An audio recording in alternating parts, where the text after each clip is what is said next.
اگلی سورت آل عمران، تیسرے نمبر کی سورت ہے قرآن کی، اور اس پارے میں اس کی 91 آیات ہیں۔ دونوں صورتوں میں بڑا خوبصورت ربط ہے۔ ایک دو بتا دیتی ہوں آپ کے شوق کے لیے، کیونکہ ہم جہاں بھی پڑھتے ہیں نا تو چیزوں کو پچھلے کے ساتھ ریلیٹ کر کے پڑھتے ہیں تاکہ سیکوینس باقی رہے۔ سورت فاتحہ میں دعا کی تھی صراط الذین انعمت علیہم غیر المغضوب علیہم ولا الضالین۔ مغضوب کون ہوتے ہیں؟ جن کو علم ہو پھر عمل نہ کریں، اور ضالین کون ہوتے ہیں؟ جنہوں نے علم ہی نہیں لینا۔ آج کی زبان میں اس کو سمجھیے کہ کچھ کہتے ہیں پڑھا تو پھر عمل کرنا پڑے گا، وہ کون ہے؟ ضالین ہے۔ اور دوسرے وہ جب پڑھ کے کہتے پڑھ تو لیا، اب ضروری ہے عمل، آج کے دور میں نہیں، تو ان کو آپ مغضوب کہہ لیں۔ باقی ساری اس کی تفاسیر کو ایک سائڈ پہ کر کے اگر یہ سوچیں تو اللہ تعالیٰ نے آپ کو مجھے سورت بقرہ پوری کرا دی۔ سورت بقرہ مغضوبین کے حالات میں تھی۔ جس قوم بنی اسرائیل کا تذکرہ اس میں ہوا وہ پڑھے لکھے لوگ تھے، سب سے زیادہ نبی اس قوم کے پاس آئے، شریعت ملی، تورات ملی، لیکن جان بوجھ کے انجان بنے بیٹھے ہیں۔ اب سورت آل عمران میں ضالین کا قصہ ہے کہ کیسے خوش فہمیوں میں پڑھ کر قومیں اول کے راستے سے دور ہو جاتی ہیں۔ آئیے شروع کرتے ہیں۔ اور دونوں صورتوں میں آپ دیکھیے دونوں الف لام میم سے شروع ہو رہی ہیں، دونوں کی پہلی جو آیت آ رہی ہے وہ بھی ملتی جلتی ہے۔ دونوں صورتوں کا شروع جو ہے اس کے اندر اللہ تعالیٰ کی اور کتاب کی بات ہے، اور آخر دعاؤں سے ہے۔ اور سورہ آل عمران تو پوری دعاؤں سے بھری ہوئی ہے۔ لکھ لیں پوری سورت آل عمران میں کوئی حکم نہیں ہے، یہ بھی اس کی ایک خوبی ہے، اور دعائیں بہت ساری ہیں، اللہ کرے وہ ساری آج قبول ہو جائیں۔ چلیے شروع کرتے ہیں۔ بسم اللہ الرحمن الرحیم۔ رکوع نمبر 1، آیت 1 سے 9۔ ٹاپک ہے اس کا اللہ تعالی، قرآن اور مومنین کی صفات۔ اللہ لا الہ الا هو الحی القیوم۔ الف لام میم حروف مقطعات ہیں۔ اللہ تعالیٰ وہ ہے جس کے سوا کوئی معبود نہیں، جو زندہ ہے اور سب کا نگہبان ہے، جس نے آپ صلی اللہ علیہ وسلم پر حق کے ساتھ اس کتاب کو نازل فرمایا جو اپنے سے پہلے کی تصدیق کرنے والی ہے۔ اسی نے تورات اور انجیل کو اتارا تھا اس سے پہلے لوگوں کو ہدایت کرنے والی بنا کر، اور قرآن بھی اسی نے اتارا۔ جو لوگ اللہ تعالیٰ کی آیتوں سے کفر کرتے ہیں ان کے لیے سخت عذاب ہے، اور اللہ تعالیٰ غالب ہے اور بدلہ لینے والا ہے۔ یقیناً اللہ تعالیٰ پر زمین و آسمان کی کوئی چیز پوشیدہ نہیں، وہ ماں کے پیٹ میں تمہاری صورتیں جس طرح کی چاہتا ہے بناتا ہے، اس کے سوا کوئی معبود برحق نہیں، وہ غالب ہے اور حکمت والا ہے۔ وہی اللہ ہے جس نے تجھ پر کتاب اتاری جس میں واضح مضبوط آیات ہیں، وہ جو اصل کتاب ہیں، اور بعض متشابہ آیات ہیں، بس جن کے دلوں میں کجی یعنی ٹیڑھا پن ہے وہ تو اس کی شبہ والی آیتوں کے پیچھے لگ جاتے ہیں، فتنے کی طلب اور ان کی مراد کی جستجو کے لیے، حالانکہ ان کی حقیقی مراد کو سوائے اللہ تعالیٰ کے کوئی نہیں جانتا۔ اور پختہ اور مضبوط علم والے بھی یہی کہتے ہیں کہ ہم تو ان پر ایمان لا چکے ہیں، یہ ہمارے رب کی طرف سے ہیں، اور نصیحت تو صرف عقل مند ہی حاصل کرتے ہیں۔ ربنا لا تزغ قلوبنا بعد إذ هديتنا وهب لنا من لدنك رحمة إنك أنت الوهاب۔ اپنے لیے دعا کریں۔ ابھی آپ کو اس کا ترجمہ ہی نہیں پتا تو آپ کیسے دعا اپنے آپ کو دیں گے؟ آپ ترجمہ سنیے۔ اے ہمارے رب، ہمیں ہدایت دینے کے بعد ہمارے دل ٹیڑھے نہ کر دے، اور ہمیں اپنے پاس سے رحمت عطا فرما، یقیناً تو ہی بڑی عطا دینے والا ہے۔ آپ کو لگ رہا ہے کہ بندہ مومن کو ہر وقت ہدایت کی فکر لگی رہتی ہے؟ سچ ہے کہ نہیں ہے؟ ہم جتنا زیادہ ہدایت مانگیں گے اللہ اتنی دے گا۔ ہدایت کی دولت بن مانگے نہیں ملتی، یہ اپنے دل کے اندر رکھیے تاکہ آپ اس چیز کو بہترین طریقے سے محسوس کر سکیں۔ آپ کی میری زندگی میں جتنا زیادہ یہ درد آتا جاتا ہے نا کہ کہیں میں اپنے رب کو ناراض نہ کر دوں، آپ دیکھیں گے کہ آپ کی زندگی کے اندر ایک تڑپ ضرور لگے گی، اور وہ کیا ہے کہ کچھ بھی ملے ہدایت کی قیمت پہ نہیں، جنت کی قیمت پہ نہیں۔ دنیا کی کوئی نعمت ہدایت کے بغیر مل جائے تو وہ فتنہ بن جاتی ہے، آزمائش بن جاتی ہے، اور جب کسی نعمت کے ساتھ ہدایت بھی مل جائے تو آزمائش۔ مثال صرف اولاد کی دے دوں، اولاد نعمت ہے، الحمدللہ، اللہ سلامت رکھے اولادوں کو، لیکن اگر یہ نہ پتا ہو نا کہ اولاد کی تربیت کیسی کرنی ہے تو وہی کل آزمائش بن جاتی ہے، وہی اولاد آنکھوں کے آنسو بن جاتی ہے۔ اللہ سب بگڑوں کو ہدایت دے دے۔ ہم نے ایک آیت دیکھی ایمان سے متعلق، اور وہ کیا ہے اس کا پیغام؟ وَالرَّاسِخُونَ فِي الْعِلْمِ يَقُولُونَ آمَنَّا بِهِ، بہت ہی پیاری آیت ہے۔ علم میں رسوخ جب بندہ لے لیتا ہے نا تو پھر اس کی زبان پہ یہ لفظ آ جاتے ہیں کہ اللہ مجھے تو ہدایت کے بعد گمراہ نہ کرنا۔ اثر و رسوخ کا لفظ اردو میں ہم بولتے ہیں۔ پیغام کیا ہے اس آیت کا؟ کہ عقل مند وہ ہے جو اپنی عقل کی حدوں کو جانے۔ یہ بہت ہے، عقل مند وہ ہے جو عقل کی حدوں کو جانے۔ اور اس میں آپ کو رب العالمین کی صفات دکھی، توحید الوہیت، ربوبیت اور اسماء و صفات، 3 قسمیں ہیں۔ دعا کر لیں بس کہ اللہ وقت میں برکت دے، کبھی زندگی میں آپ نے توحید کے موضوع کو پڑھنا ہے۔ اور اسی طرح الخالق کی تخلیق اور المصور کی مصوری کا ذکر سورت کے شروع میں ہی۔ قرآن پاک کی کون سی صفات ہم نے ان آیات میں پڑھی ہیں؟ قرآن پاک برحق ہے، فرقان ہے، تصدیق کرنے والی کتاب ہے، قرآن کے منکر سے اللہ تعالیٰ خود بدلہ لیں گے، اور محکمات اور متشابہات کا فرق دیکھا 2 قسم کی آیتوں کے ساتھ 2 قسم کے رویوں کا تذکرہ۔ حکم والی آیتوں پہ ایمان لانا ہے اور عمل کرنا ہے، شبے والی چیزوں کے پیچھے نہیں لگنا، قرآن کے ہر حرف پر یقین رکھنا ہے اور ہدایت کی دعائیں کرتے ہی رہنا ہے، ملی ہوئی ہدایت کی حفاظت کرنا ہے اور اللہ تعالیٰ کے وعدوں پر یقین کرنا ہے۔ ایک دفعہ اپنے لیے دعا کیجئے، ربنا لا تزغ قلوبنا بعد اذ ہدیتنا وہب لنا من لدنک رحمہ انک انت الوہاب۔ اور اللہ ہم دل کی گہرائی سے مانگتے ہیں کہ علم کی اس محفل میں، قرآن کی اس محفل میں تو ہمیں بہترین طریقے سے ہدایت کی قدر کرنے والا بنا دے۔ آگے ہے جی رکوع نمبر 2، آیت 10 سے 20۔ ٹاپک لکھیے، نفس کی رغبت والی چیزوں سے کون بچے گا؟ ان الذین کفروا، جس میں یعنی مرغوبات نفس سے میں مشکل لفظ ہے تو اس کو میں ذرا سا ہلکا سا نمایاں کرنا چاہ رہی تھی۔ پچھلی آیت کا ایک حصہ ادھر آیا ہوا ہے، اے ہمارے رب تو یقیناً لوگوں کو ایک دن جمع کرنے والا ہے جس کے آنے میں کوئی شک نہیں، یقیناً اللہ تعالیٰ وعدہ خلافی نہیں کرتا۔ کفار کو ان کے مال اور ان کی اولادیں اللہ تعالیٰ کے عذابوں سے چھڑانے میں کچھ کام نہ آئیں گی، یہ تو جہنم کا ایندھن ہی ہے۔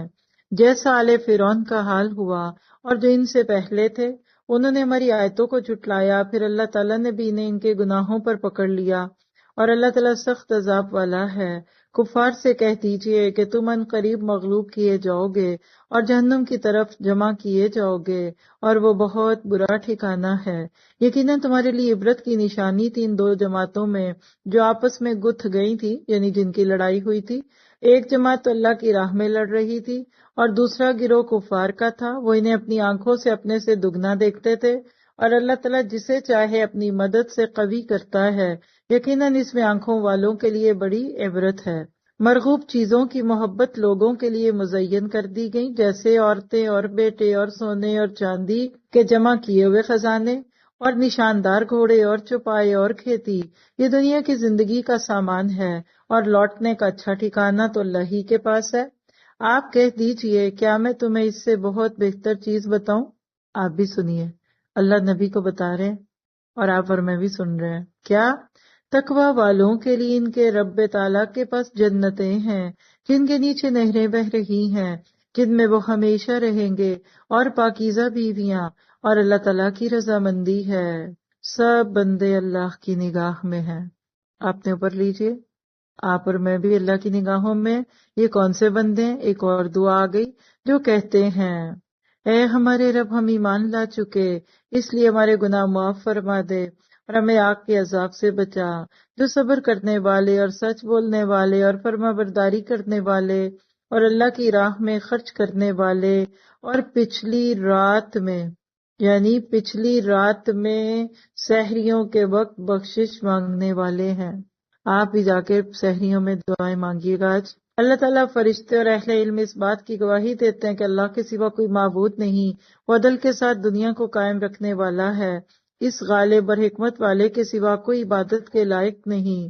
بے شک اللہ تعالیٰ کے نزدیک اسلام ہی دین ہے، یعنی دین اسلام ہی ہے، اور اہل کتاب نے اپنے پاس علم آ جانے کے بعد آپس کی سرکشی اور حسد کی بنا پر ہی اختلاف کیا، اور اللہ تعالیٰ کی آیتوں کے ساتھ جو بھی کفر کرے اللہ تعالیٰ اس کا جلد حساب لینے والا ہے۔ پھر بھی اگر یہ آپ سے جھگڑیں تو آپ کہہ دیں کہ میں اور میرے تابع داروں نے اللہ تعالیٰ کے سامنے اپنا سر تسلیم خم کر دیا ہے، اور ان پڑھ لوگوں سے کہہ دیجئے کہ کیا تم بھی اطاعت کرتے ہو؟ بس اگر یہ بھی تابع دار بن جائیں تو یقیناً ہدایت والے ہیں، اور اگر یہ منہ پھیر لیں یعنی روح گردانی کریں تو آپ پر صرف پہنچا دینا ہے، اور اللہ بندوں کو خوب دیکھ رہا ہے۔ کتنی دفعہ آگے اللہ بندوں کو دیکھ رہا ہے؟ آپ کو ایسے نہیں لگ رہا اللہ تعالیٰ آپ کو دیکھ رہا ہے؟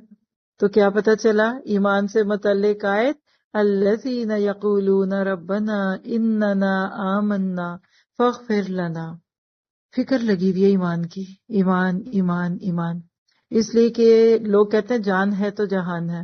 آج آپ کو احساس ہونا چاہیے ایمان ہے تو جان ہے، ایمان ہے تو قیمت ہے، ایمان ہے تو ویلیو ہے۔ آپ کا میرا اصل جو مول ہے نا وہ ایمان کے ساتھ ہے۔ جو بندہ جتنے زیادہ ایمان والا ہوتا ہے نا اللہ تعالیٰ اس کو اتنا ہی زیادہ دیتا ہے۔ یاد رکھیں اس کی ویلیو ہے۔ جیسے کئی چیزیں تل کے بکتی ہے نا وزن کے حساب سے، ایمان کے ساتھ ہم قیامت کے دن تلیں گے۔ ہماری دعائیں بھی ایمان کے ساتھ قبول ہوتی ہیں۔ ایک بندہ ہاتھ اٹھا لیتا ہے تو اللہ پیچھے نہیں ڈالتا، اس کو مستجاب الدعوات بنا دیتا ہے۔ ایک آتا ہے اللہ کہتا ہے فرشتوں جاؤ جاؤ اس کو ادھر لے جاؤ، مجھے نہیں اس کی سننی۔ تو ہمیشہ اللہ کی نظروں میں بڑا بننے کی فکر کریں۔ ہم ساری زندگی اچھے کپڑے، اچھے کھانے، اچھی گاڑیاں، اچھے جوتوں میں پڑھ کر لوگوں میں بڑے بننا چاہتے ہیں۔ اللہ تعالیٰ کہتے ہیں کہ نہیں، الذین یقولون ربنا اننا آمنا فاغفر لنا۔ کیا پتہ چلا کہ دعا ایک عبادت ہے۔ ہم عادتاً دعائیں کرتے ہیں، عبادتاً نہیں۔ اس جملے کو لکھ لیں، عادتاً نہیں، عبادتاً دعا کریں گے تو فائدہ ہوگا۔ پھر اس میں نفس کی رغبت والی، جس کی طرف نفس انکلائنڈ ہوتا ہے، چیزیں ہیں۔ کتنی لمبی لسٹ ہے۔ عورت سے مراد بیوی بھی ہے، اور مرد کے اندر عورت کی کشش بھی ہے۔ بیٹے، خزانے، سونا چاندی، گاڑیاں، گھوڑے کہہ لیجیے نشان لگے ہوئے، مویشی، کھیتیاں، اللہ تعالیٰ یہ سب کچھ دکھا رہا ہے۔ یہ ہمارے آپ کے ویک پوائنٹس تو نہیں کھل رہے؟ انہی روز و شب میں کھو کے نہ رہ جا کہ تیرے زمان و مکان اور بھی ہیں۔ ایمان والے اللہ کے رستے میں جد و جہد کرتے ہیں، موقع پڑتا ہے تو جان، مال اور قتال اور جہاد بھی کرتے ہیں، تقویٰ کے رستے پہ چلتے ہیں، دنیا کی زینت کو آخرت پر ترجیح دیتے ہیں، گناہوں کا اعتراف کرنے والے ہوتے ہیں، اور صبر کرنے والے سچے لوگ ہوتے ہیں۔ یہ خوبیاں لے آئے امت مسلمہ تو مشن انبیاء کرام پورا ہوگا۔ نصر من اللہ و فتح قریب کا وعدہ پورا ہونا ہے تو اس رکوع میں سے خوبیاں چن لیجئے۔ انفاق فی سبیل اللہ کریں گے، آپس کے اختلافات سے بچیں گے، اللہ تعالیٰ امت کو غلبہ دے گا۔ اللہ کو کوئی امت مسلمہ سے بیر تھوڑی ہے۔ آج اس بارے میں مشن انبیاء کی تکمیل کے لیے ان نکات کو جمع کرتے جائیے، پھر دیکھیے آپ کا رب آپ کو کیوں نہیں دے گا۔ دیا اس نے، پوری دنیا پہ چمکے، ہدایت کا چراغ بنے۔ آج جب ہماری امت کے اندر سے خوبیاں کم ہوئی، اللہ نے غلبہ اسلام پیچھے کر دیا، تو دعا کیجیے فانصرنا علی القوم الکافرین۔ آج بگڑی ہوئی قومیں بن گئیں، اور بنی ہوئی قوم رسول ہاشمی جو بڑی خاص تھی ترکیب میں، وہ پیچھے چلی گئی۔ روئیے، درد پیدا کیجیے۔ آج کے درد کی سب سے بڑی نیکی اپنے فرائض کے پورا کرنے کے بعد امت کا درد ہے۔ انسانیت کے نفع مند ہونے کی دعائیں کیجیے۔ اور اگلی آیتیں دیکھیے، رکوع نمبر 3، 21 سے 30، کفار کی صفات اور ان کا انجام۔ ان الذین یکفرون بآیات اللہ ویقتلون النبیین بغیر حق، جو لوگ اللہ تعالیٰ کی آیتوں سے کفر کرتے ہیں اور نبیوں کو ناحق قتل کر ڈالتے ہیں، اور جو لوگ عدل و انصاف کی بات کہیں انہیں بھی قتل کر ڈالتے ہیں، تو اے نبی آپ انہیں دردناک عذاب کی خبر دے دیجئے۔ ان کے اعمال دنیا اور آخرت میں غارت ہیں، اور ان کا کوئی مددگار نہیں۔ کیا آپ نے انہیں نہیں دیکھا جنہیں کتاب کا حصہ دیا گیا؟ وہ آپس کے فیصلوں کے لیے اللہ تعالیٰ کی کتاب کی طرف بلائے جاتے ہیں، پھر بھی ان کی ایک جماعت منہ پھیر کر لوٹ جاتی ہے۔ اس کی وجہ ان کا یہ کہنا ہے کہ ہمیں تو گنے چنے دن ہی آگ جلائے گی۔ ان کی گھڑی گھڑائی باتوں نے انہیں ان کے دین کے بارے میں دھوکے میں ڈال رکھا ہے، یعنی فیبریکیٹڈ شریعہ ان کی بس کیا حال ہوگا جب کہ ہم انہیں اس دن جمع کریں گے جس کے آنے میں کوئی شک نہیں، اور ہر شخص کو اپنا اپنا کیا پورا پورا دیا جائے گا اور ان پر ظلم نہ کیا جائے گا۔ آپ صلی اللہ علیہ وسلم کہہ دیجئے کہ اے اللہ، ایک اور خوبصورت دعا، اللہم مالک الملک تؤتی الملک من تشاء، اے اللہ تمام جہانوں کے مالک، تو جسے چاہے بادشاہی دے اور جسے چاہے سلطنت چھین لے، اور تو جسے چاہے عزت بخشے اور جسے چاہے ذلت دے، تیرے ہی ہاتھ میں سب بھلائیاں ہیں، بے شک تو ہر چیز پر قادر ہے۔ تو ہی رات کو دن میں داخل کرتا ہے اور دن کو رات میں، تو ہی بے جان سے جاندار کو پیدا کرتا ہے اور تو ہی جاندار سے بے جان کو پیدا کرتا ہے، تو ہی ہے کہ جسے چاہتا ہے بے شمار روزیاں دیتا ہے۔ اے مالک، ہماری بھی محفل میں دعائیں سن لے، تڑپ کے مانگی، اللہ تیرے لیے کیا مشکل ہے، اللہ اس امت کو ہدایت دے دے، اللہ امت کو غلبہ دے، بگڑوں کو ہدایت دے، اولادوں کے صدموں سے بچا، اے اللہ بادشاہیوں کے مالک، دنیا میں مسلمان کو اپنا مقام سمجھنے والا بنا، ایمان ایمان اور ایمان۔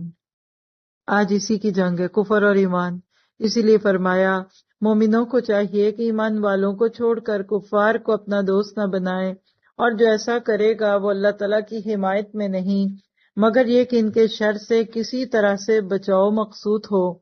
وَيُحَذِّرُكُمُ اللَّهُ نَفْسَهُ، 2 دفعہ آ رہا ہے، ذرا کان لگائیے گا۔ اور اللہ تعالیٰ خود تمہیں اپنی ذات سے ڈرا رہا ہے، اور اللہ تعالیٰ ہی کی طرف لوٹ کر جانا ہے۔ کہہ دیجئے خواہ تم اپنے سینوں کی باتیں چھپاؤ خواہ ظاہر کرو، اللہ تعالیٰ سب کو جانتا ہے، آسمانوں اور زمین میں جو کچھ ہے سب اسے معلوم ہے، اور اللہ تعالیٰ ہر چیز پر قادر ہے۔ جس دن ہر نفس کو اپنی کی ہوئی نیکیوں کی، ذرا سوچی، یوم تجد کل نفس، جس دن ہر نفس، ہر شخص اپنی کی ہوئی نیکیوں کو اور اپنی کی ہوئی برائیوں کو موجود پالے گا۔ اپنے آپ کو اپنے اعمال نامے کے پاس کھڑا کریں، تصور کی نگاہ سے دیکھیے، آپ کی نیکیاں بھی آپ کی طرف دائیں طرف کھڑی ہیں اور آپ کی برائیاں بھی۔ آرزو کرے گا کہ کاش اس کے اور برائیوں کے درمیان بہت ہی دوری ہوتی۔ اللہم باعد بینی و بین خطایایا کما بادت بین المشرق والمغرب۔ اللہ تعالیٰ تمہیں اپنی ذات سے ڈرا رہا ہے، وَيُحَذِّرُكُمُ اللَّهُ کا لفظ آ رہا ہے، يُحَذِّرُكُمُ اللَّهُ، اور اللہ اپنے بندوں پر بڑا ہی مہربان ہے۔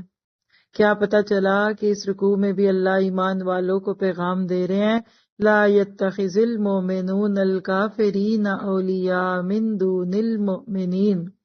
کفر کے ساتھ تعلقات کی لیمیٹیشنز بتائی جا رہی ہیں، مباحثات ہو سکتی، ہمدردی کا تعلق ہو سکتا ہے، معاملات ہو سکتے ہیں، جو منع ہے وہ کیا ہے کہ ولایت کا درجہ نہیں اختیار ہو سکتا۔ آج غیر مسلم کلچر کی برمار ہے، چاہے آپ انڈیا پاکستان کے کسی گاؤں میں بھی رہتے ہیں نا، تو وہاں بھی میڈیا نے ہر وہ چیز پہنچا دی جس کی ضرورت ہے۔ تو ایک جملہ لکھیے اس آیت کے اوپر، ہماری نسلوں کے ایمان تب ہی بچیں گے جب وہ کفار کے کلچر سے آزاد ہوں گے۔ آپ اس پورے سبق کو بلکہ سورۃ آل عمران کو سنتے وقت اپنے دل پر اللہ کی بڑائی محسوس کریں۔ میرا تو ایسے ہے جیسے دل پکڑا ہوا ہے۔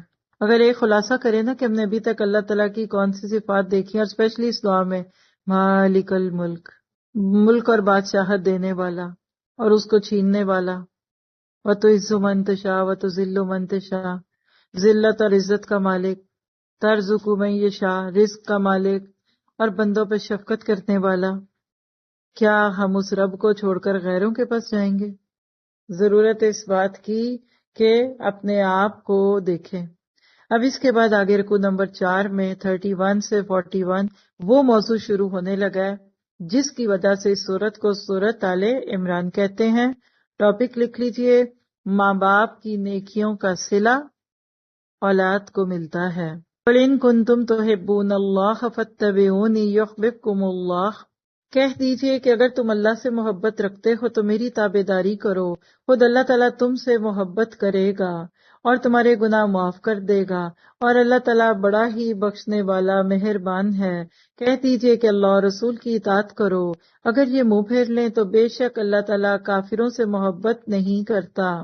بے شک اللہ تعالیٰ نے تمام جہان کے لوگوں میں سے آدم علیہ السلام کو اور نوح علیہ السلام کو، ابراہیم علیہ السلام کے خاندان اور عمران علیہ السلام کے خاندان کو منتخب فرمایا کہ یہ سب آپس میں ایک دوسرے کی نسل سے ہیں، اور اللہ تعالیٰ سنتا اور جانتا ہے۔ جب عمران کی بیوی نے کہا، کون تھے یہ؟ حضرت عیسیٰ کے نانا، یعنی نانا اور نانی کا تذکرہ، بی بی مریم کے ماں باپ۔ کیا کہا؟ اے میرے رب، میرے پیٹ میں جو کچھ ہے اسے میں نے تیرے نام آزاد کرنے کی نظر مانی، تو میری طرف سے قبول فرما، یقیناً تو خوب سننے والا اور پوری طرح جاننے والا ہے۔ جب بچی کو جنا تو کہنے لگی، اے پروردگار، میرے ہاں تو بیٹی ہوئی۔ اللہ تعالیٰ کو خوب معلوم ہے کہ کیا اولاد ہوئی، اور لڑکا تو لڑکی جیسا نہیں، یعنی یہ جیسی لڑکی ہے ایسے تو لڑکے بھی نہیں تھے۔ میں نے اس کا نام مریم رکھا ہے، میں اسے اور اس کی اولاد کو شیطان مردود سے تیری پناہ میں دیتی ہوں۔ بس اسے اس کے پروردگار نے اچھی طرح قبول فرمایا۔ دعا کرے اللہ ہماری اولادوں کو قبول کر لے، ہماری نسلوں کو چن لے، جیسے اللہ نے بی بی مریم کو چنا اور اسے بہترین پرورش دی۔ اس کی خیر خبر لینے والا زکریا علیہ السلام کو بنایا۔ جب کبھی زکریا علیہ السلام ان کے حجرے میں جاتے، ان کے پاس روزی رکھی بھی پاتے۔ وہ پوچھتے، اے مریم، یہ روزی تمہارے پاس کہاں سے آئی؟ وہ جواب دیتی کہ یہ اللہ تعالیٰ کے پاس سے ہے، بے شک اللہ تعالیٰ جسے چاہے بے شمار روزی دے۔ اسی جگہ زکریا علیہ السلام نے اپنے رب سے دعا مانگی، اے میرے پروردگار، مجھے اپنے پاس سے پاکیزہ اولاد عطا فرما، بے شک تو دعا کا سننے والا ہے۔ کسی کو دیکھا تو اپنا یاد آ گیا کہ میں اپنے رب سے کیوں نہ مانگوں۔ آج کوئی ہوتا تو بی بی مریم سے کہتا تو میرے لیے مانگ، نہیں، اپنے لیے مانگی، اور اولاد کب مانگی؟ بڑھاپے میں۔ تو کیا پتا چلا کہ اللہ سے مایوس نہیں ہونا۔ بس فرشتوں نے انہیں آواز دی جبکہ وہ حجرے میں کھڑے نماز پڑھ رہے تھے، اللہ تعالیٰ آپ کو یحییٰ کی علیہ السلام کی یقینی خوشخبری دیتا ہے، جو اللہ کے کلمے کی تصدیق کرنے والا، سردار اور اپنے نفس پہ ضبط کرنے والا ہے، اور نبی ہے اور نیک لوگوں میں سے ہے۔ اللہ ایسی خوبیوں والے بیٹے عطا فرمائے جو یحییٰ تھے۔ زکریا علیہ السلام کہنے لگے، میرے رب، میرے ہاں بچہ کیسے ہوگا؟ میں تو بالکل بوڑھا ہو گیا ہوں اور میری بیوی بانجھ ہے۔ فرمایا، اسی طرح اللہ تعالیٰ جو چاہے وہ کرتا ہے۔ زکریا علیہ السلام کہنے لگے، اب یہاں ذرا ایموشنل ٹچ دیکھیں، انبیاء کرام کے بشر ہونے کا انداز ہے۔ کہنے لگے، پروردگار، میرے لیے کوئی نشانی تو مقرر کر دیجئے۔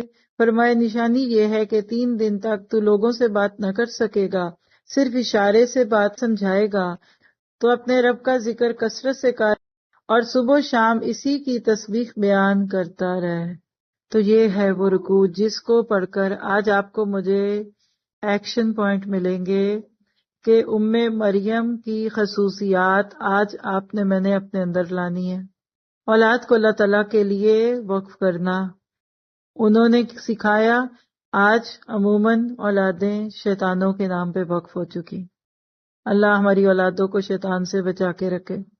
کیا پتہ چلا کہ دعاؤں کو قبولیت کے یقین کے ساتھ مانگنا ہے، دعائیں قبول ہونے پر کثرت سے اللہ کا ذکر کرنا ہے، اور مریم کی طرح صرف اولاد نہیں، اولاد کی اولادوں کے لیے بھی دعائیں کرنی ہے۔ آپ دیکھیے عموماً عورتیں سیلف پٹی کا شکار ہوتی ہیں، کہتی ہیں ہم عورتیں کیا کریں۔ آپ بڑے بڑے لوگوں کو دیکھیے جس میں سب سے بڑے تو نبی صلی اللہ علیہ وسلم، پھر یہاں مریم علیہ السلام کا ذکر ہے، پھر اس کے بعد آپ ائمہ کرام کو دیکھیے، امام بخاری کو دیکھ لیں، بن باپوں کے پلے بڑے۔ اللہ نے نبی کو کیوں کہا کہ آپ کو یتیم پیدا کیا؟ ایک عورت کا کردار ہے، یہ ہے ایمان کی طاقت۔ آج کی ماں میں یہ طاقت آ جائے کہ اپنی اولاد کے مستقبل کی فکر ہو، تو آگے مریم کے قصے پڑھیں گے تو بیٹیاں بھی باحیا ہوں گی۔ آئیے آگے اسٹوریکل ہے، بہت ہی خوبصورت قصہ۔ پہلے نانی کا تذکرہ تھا، اس کے ناطے ماں کا ذکر آیا، اور اب حضرت مریم کی جوانی کا سین ہے جس میں حضرت عیسیٰ علیہ السلام کا تذکرہ۔ رکوع نمبر 5 42 سے 54، عیسیٰ علیہ السلام کے لیے نصرت الہی۔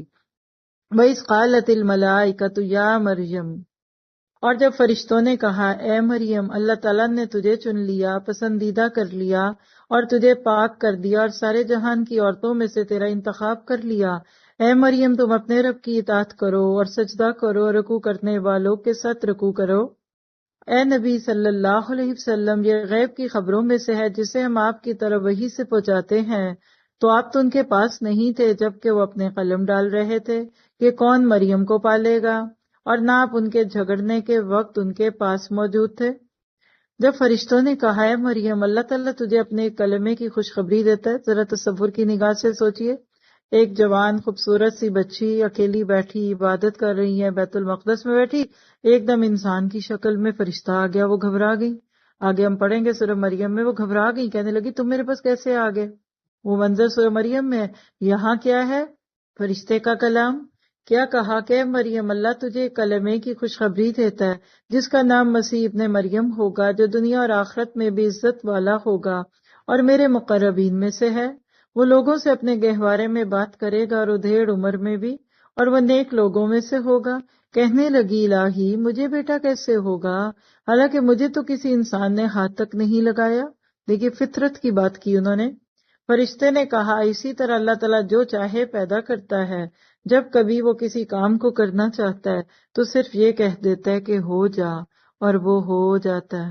آپ بھی جلدی سے ایک دعا کر لیں کہ اللہ تو صاحب کن فیکون ہے، تو میری بھی کوئی دعا کر لیں، سب اپنے لیے کوئی دعا کرے، اچھی سی دل کے ساتھ مانگیے دعا۔ اور میں دعا کرتی ہوں کہ جو دعا آپ نے مانگی اللہ اس کو قبول کرے، آپ کے اور میرے حق میں خیر بنا کر اللہ ہماری دعاؤں کو قبول کرے۔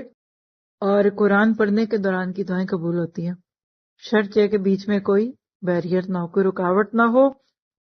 تو ہم یہاں یہ بھی دعا کرتے ہیں کہ اللہ ہماری دعاؤں کی قبولیت کے رستے میں جو کوئی رکاوٹیں ہیں ہماری پہلے وہ دور کر دے۔ کچھ صفات بتائی جا رہی ہیں حضرت عیسیٰ کی۔ اللہ تعالیٰ اسے لکھنا اور حکمت اور تورات اور انجیل سکھائے گا، اور وہ بنی اسرائیل کی طرف ایک رسول ہوں گے۔ وہ کہے گا کہ میں تمہارے پاس تمہارے رب کی نشانی لایا ہوں، میں تمہارے لیے پرندے کی شکل کی طرح مٹی کا پرندہ بناتا ہوں، پھر اس میں پھونک مارتا ہوں تو وہ اللہ تعالیٰ کے حکم سے پرندہ بن جاتا ہے، اور اللہ تعالیٰ کے حکم سے میں مادرزاد اندھے کو اور کوڑی کو اچھا کر لیتا ہوں اور مردے کو زندہ کر دیتا ہوں، اور جو کچھ تم کھاؤ اور جو اپنے گھروں میں ذخیرہ کرو میں تمہیں بتا دیتا ہوں۔ اس میں تمہارے لیے بڑی نشانی ہے اگر تم ایمان لانے والے ہو، اور میں تورات کی تصدیق کرنے والا ہوں جو میرے سامنے ہے، اور میں اس لیے آیا ہوں کہ تم پر بعض وہ چیزیں حلال کر دوں جو تم پر حرام کر دی گئیں، اور میں تمہارے پاس تمہارے رب کی ایک نشانی لے کر آیا ہوں، اس لیے تم اللہ سے ڈرو اور میری فرما برداری کرو، یقین مانو میرا اور تمہارا رب اللہ ہی ہے، تم سب اسی کی عبادت کرو، یہی سیدھی راہ ہے۔ آپ نے دیکھا کہ حضرت عیسیٰ کی طرف سے یہ بات آ رہی ہے۔ آج اگر صرف ان آیتوں کا ترجمہ ہم ان لوگوں کو دکھا دیں جو حضرت عیسیٰ کے بارے میں بدگمانیوں کا شکار ہیں تو کتنوں کی اصلاح ہو سکتی ہے، لیکن ہم مسلمانوں کے پاس وقت ہی نہیں ہے۔ کتنے مصحف لے کر، کتنے عربی اور انگلش کے یا خالی انگلش کے قرآن لے کر ہم نے اپنے ساتھ والے نان مسلمز کو دیے، اسپیشلی حضرت عیسیٰ کے ساتھ تعلقات رکھنے والوں کو۔ نیت کیجئے ایٹ لیسٹ جتنے بھی میرے ساتھ لوگ رہتے ہیں، میں نے اس سال عید کا تحفہ سمجھ کر، رمضان کا کچھ کہہ کر، ساتھ کوئی کینڈی، کوئی کھجوریں، کوئی مٹھائی لگا کر اپنے نیبرز کو دیجیے اور بات کیجیے۔ خالی قرآن دینے سے بات نہیں بنتی جب تک کہ پہلے ان کا ذہن نہ بنا دے۔ مزید باتیں، مگر جب حضرت عیسیٰ علیہ السلام نے ان کا کفر محسوس کر لیا تو کہنے لگے اللہ تعالیٰ کی راہ میں میرا مدد کرنے والا کون ہے؟ حواریوں نے جواب دیا کہ ہم اللہ کی راہ کے مددگار ہیں، ہم اللہ تعالیٰ پر ایمان لائے اور آپ گواہ رہیے کہ ہم تابع دار ہیں۔ اے ہمارے پالنے والے معبود، ہم تیری اتاری ہوئی وحی پر ایمان لائے اور ہم نے تیرے رسول کی اتباع کی، بس تو ہمیں گواہوں میں لکھ لے۔ اور کافروں نے مکر کیا اور اللہ نے بھی خفیہ تدبیر کی، بس اللہ تعالیٰ سب خفیہ تدبیر کرنے والوں سے بہتر ہے۔ کیا پتہ چلا کہ اس رکوع میں 3 آیتیں ایمان سے متعلق ہیں۔ پہلی 52 آل عمران، قال الحواریون نحن انصار اللہ آمنا باللہ۔ کیا پتہ چلا کہ جو مشکلوں میں ساتھ دیں وہ انصار اللہ بنتے ہیں، اور اللہ پھر ان کو ہدایت میں بڑھاتے بڑھاتے ذمہ داریاں سونپتا ہی جاتا ہے۔ پھر آیت 49 میں آل عمران وَأُنَبِّئُكُم میں کیا فرمایا؟ إِنَّ فِي ذَلِكَ لَآیَةً لَکُمْ إِن كُنتُم مُؤْمِنِین۔ کیا پتہ چلا کہ تمام انبیاء علیہ السلام کی دعوت کیا تھی؟ لا الہ الا اللہ، مجھے ہے حکم ازاں لا الہ الا اللہ۔ جب انبیاء کرام کا یہ مشن تھا تو آج آپ کا میرا کیوں نہیں؟ آج ہم مشن انبیاء کرام کے اندر کس حد تک چلے ہوئے ہیں؟ ابھی تو ہماری اپنی ذاتی اصلاح نہیں ہو رہی، ابھی تو ہماری نمازیں نہیں پوری، ہمارے ابھی روزے نہیں پورے، ہمارے ابھی کپڑے نہیں پورے، اور کیا کہوں، ہماری تو کتنی کمیاں ہیں۔ تو دعا کیجئے کہ اللہ تعالیٰ امت کا درد دے دے۔ آیت 53 آل عمران، ربنا آمنا بما انزلت واتبعنا الرسول فاکتبنا مع الشاہدین۔ کیا پتہ چلا کہ امت کا درد لے آئیں، شہادت حق کی گواہیاں قبول ہو جائیں گی۔ پھر اسی طرح نصر من اللہ والے کردار دو ہمارے سامنے، ایک ہے ماں مریم علیہ السلام، عورتوں میں سے چنی ہوئی چوزن ون، اور دوسرا ہے بیٹا عیسیٰ علیہ السلام جو مردوں میں چنے ہوئے۔ تو یہ ماں بیٹے اللہ کی مدد کے مستحق کب ہوئے، کیسے ہوئے، ان کے پاس وہ کردار تھا۔ پھر اس میں ہم نے حضرت عیسیٰ کے معجزات دیکھیے، بڑے انیوژل چیزیں ہیں۔ آپ دیکھیے پنگوڑے میں کلام کیا، بچے نہیں بولتے، یہ بول اٹھے۔ صالحین میں نام ہوا، مٹی سے پرندہ بنانے کا معجزہ، پھر اندھے اور برس والے کو صحیح کر دیتے تھے، اور اللہ نے حکیم اور تورات اور انجیل کا لفظ جہاں استعمال کیا تو کیا پتہ چلا کہ ایمان کی طاقت ہو، بندے کا ایمان مریم جیسا ہو تو اللہ پیٹ کے کیا گود کے بچے کو بلوا دیتا ہے اس کی بے گناہی ثابت کرنے کے لیے۔ حضرت مریم کو دیکھیں تو اس میں ہمارے لیے فیتھ ان ایکشن کے پوائنٹ کیا ہے کہ صرف نام ہی نہیں ان کا پاکیزہ، کردار بھی پاکیزہ تھا۔ آج مریم نام والی بچیوں کے لیے اس میں ایک موٹیویشن ہے۔ پھر معجزوں کا انتظار کرنے کی بجائے عملی اقدامات کرنے ہیں۔ اللہ تعالیٰ کسی کام کے لیے چن لے تو عاجز ہو جانا ہے، فخر سے اکڑ کر لوگوں کو نہیں بتانا یا دکھانا، اور اللہ سے مدد مانگنی ہے کہ اللہ مجھ سے کوئی کام لے لے۔